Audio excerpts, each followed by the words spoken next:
You think people on Wall Street aren't porn drug addicts? Well, I can tell you I've not personally known anybody, but I've heard many stories. I can tell you a story about you all know Larry Kudlow.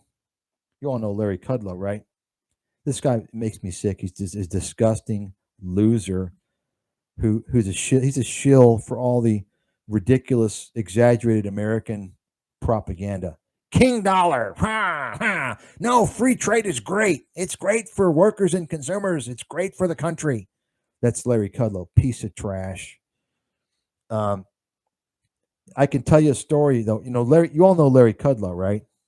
Everybody know Larry Kudlow.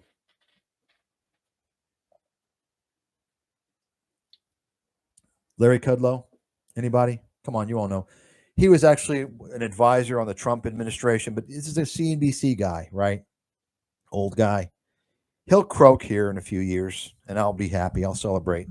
He's a scumbag. He's an enemy of investors. He's an enemy of America, as far as I'm concerned. But so Larry Kudlow used to be.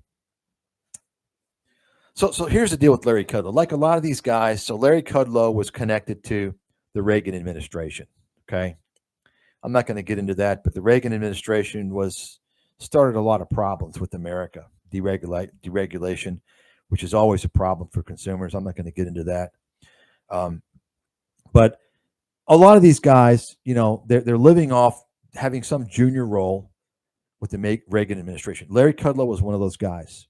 So he had some little role there, and he gets it based upon that. He gets a job at Bear Stearns, and he's the chief economist at Bear Stearns. Okay, this is, I think, I don't know, I guess 90s or so. So he's a chief economist at Bear Stearns, right? So I can't confirm this for sure. I was told this by several employees at Bear Stearns. Okay, I can't confirm it, but you can confirm Larry Kudlow for sure admits that he was addicted to cocaine, had a big coke problem. You can look it up online. Anyway, so I heard from Bear Stearns employees, it's known that during a meeting, he was supposed to attend it was a road show, I think it was. And, you know, road shows on Wall Street, they're basically marketing events whereby they bring their company that they're helping to market to some institutional investors. It's called road show, right? They're trying to pitch something, you know, secondary offerings or an IPO or whatever, right? You all know road shows, right? Anyway, so during a roadshow event, apparently, like Larry Kudlow, he's the chief economist. He should be showing up, right? He's not there, and he's missing. So they're like, oh shit, we got to we go find him. Apparently, what I was told was that they go into his hotel room, and they find him like under the desk, like all kind of like slouched and crawling like a little like a dying insect or something, all coked out. And he lost his job from Bear Stearns based upon that. Once again, I don't know for sure, but I was told this by several employees of Bear Stearns.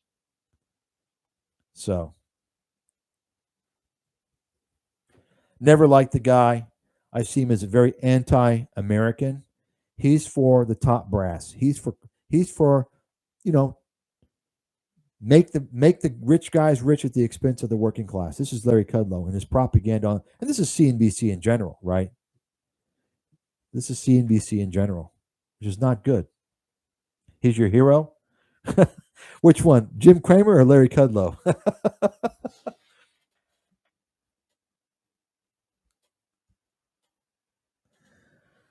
Well, let me just tell you something, my friend. I'll just, and actually, I had this little debate with somebody from another country last night, and she's like telling me, "Oh, I'm a gold digger," and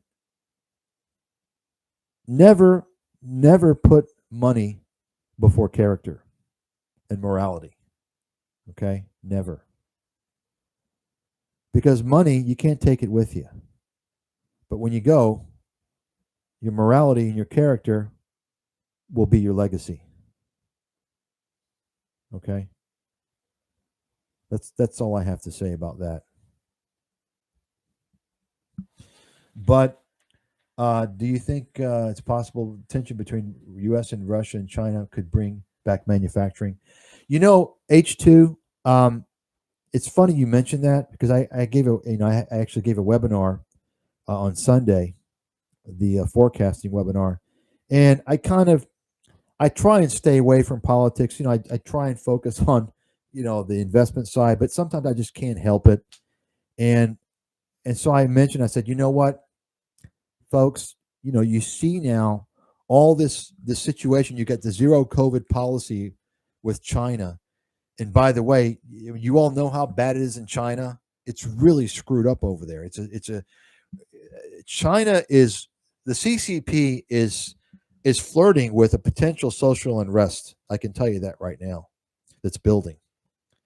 Um, but the point is that you can imagine we've had the supply chain issue all this time, right? It's caused a lot of problems, and it's getting worse now with China's zero COVID policy.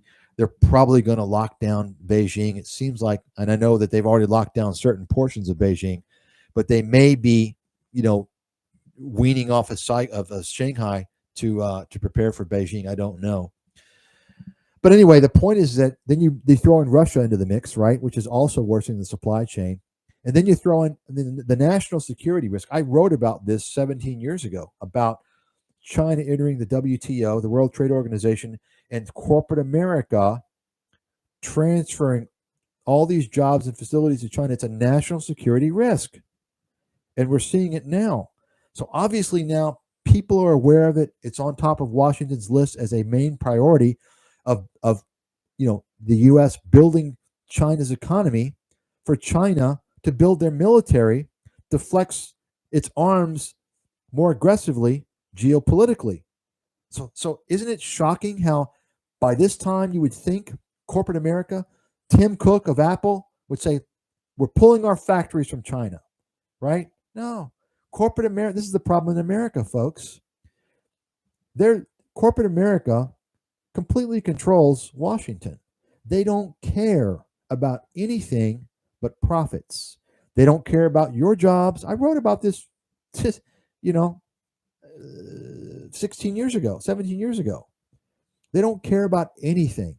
You would think that even now, go to the FBI's website. The FBI has even done a video warning Americans about Chinese espionage and how they are they're involved in all types of ways to steal intellectual property to boost their military.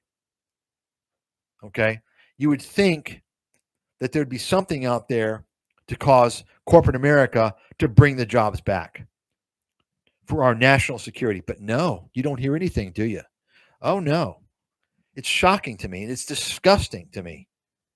This is the problem, folks. Capitalism is in a crisis.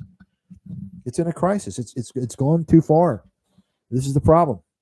When you get to a situation in capitalism when you no longer care about your people of your country, right? You're sending their jobs and their wages, you're sending food off their table to other countries. And of course, the media doesn't even tell people that it's illegal to outsource in most of the world. It's becoming more legal gradually through no choice. But many years ago, it was illegal everywhere but America. Now, of course, Europe has to do it, right? Japan's been doing it, but the developing world is not doing it. It's still illegal in the developing world. Think about it. What country, what leaders of a country would send jobs to another country, right? It's a big problem. Well, so Lenovo, of course, Lenovo purchased IBM's PC unit several years ago. I believe at the time they retained a minority stake, but the point is that, of course, that Lenovo is a pretty solid name now. They got that from IBM, and I'll go ahead and tell you. By the way, you're talking about spying. Understand, and I know this. I'm getting ready to do a extensive webinar on China on May 21st. Actually, about a 3 to 4 hour comprehensive, probably the most comprehensive in the world. I've been preparing for for quite some time.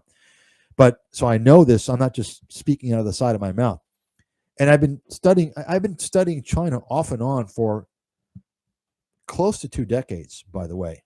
So, but understand that many of China's companies, most of China's companies, are involved in the military. They're involved in the military. You all know DJI, right? DJI, the drone company. You all know that? That's from China, right? That's involved with the military. That's a military company. So when you think of these Chinese companies, I'm not going to say all of them, but a large percentage of them are involved in the Chinese military. Okay. So when you're buying products from China, you're supporting their military. And there's a big problem going on with China. I don't know if you guys know this. You all know about, of course, the man-made islands in the South China Sea. You might have heard about that a few years ago, right? And you may have heard about the China's Belt and Road Initiative. There's a big problem brewing potentially with China and Russia. And I think that they're preparing for less trade. I can tell you that. They've been doing that actually for quite some time.